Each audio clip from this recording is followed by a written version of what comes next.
ইরানের পারমাণবিক স্থাপনায় হামলার প্রস্তুতি নিচ্ছে ইসরায়েল।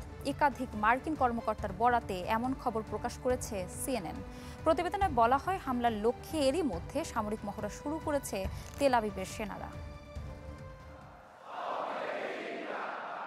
মধ্যপ্রাচ্যে যুক্তরাষ্ট্রের বড় ভয় ইরান। অঞ্চলটিতে নিজেদের নিয়ন্ত্রণের পথে বাধা হয়ে দাঁড়ানো তেহরানের শক্তিমত্তা দমাতে তাই তৎপর থাকে ওয়াশিংটন। ইরানের পারমাণবিক কর্মসূচি নিয়ে সম্প্রতি ৩ দফা আলোচনায় বসে ওয়াশিংটন তেহরান। তবে এর ফলাফল নিয়ে আছে সংশয়। এরই মধ্যে যুক্তরাষ্ট্রকে কড়া বার্তা দেন ইরানের সর্বোচ্চ নেতা আয়াতুল্লাহ আলী খামেনি। বলেন, নিজেদের ইউরেনিয়াম সমৃদ্ধকরণ নিয়ে ওয়াশিংটনের অনুমতির ধার ধারে না তেহরান।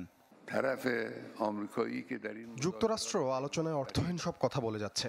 তারা ইরানের ইউরেনিয়াম সমৃদ্ধির বিরুদ্ধে, তবে সাফ জানিয়ে দিতে চাই, নিজেদের বিষয়ে অন্য কারো অনুমতির প্রয়োজন নেই আমাদের। এসবের মাঝেই চাঞ্চল্যকর তথ্য সামনে এনেছে যুক্তরাষ্ট্রের গোয়েন্দা সংস্থাগুলো। বলছে, ইরানের পারমাণবিক স্থাপনাগুলোতে হামলার প্রস্তুতি নিচ্ছে ওয়াশিংটনের মিত্র ইসরায়েল।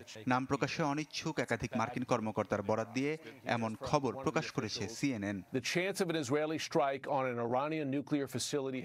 তবে এ নিয়ে এখনো কোনো মন্তব্য করেনি ইসরায়েল।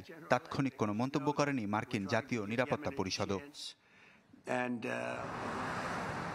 সিএনএনের প্রতিবেদনে বলা হয়, যুক্তরাষ্ট্র ইরানের চলমান আলোচনায় তেহরান যদি ইউরেনিয়াম মজুদ পুরোপুরি বন্ধ না করে তাহলে হামলা চালাতে পারে ইসরায়েল।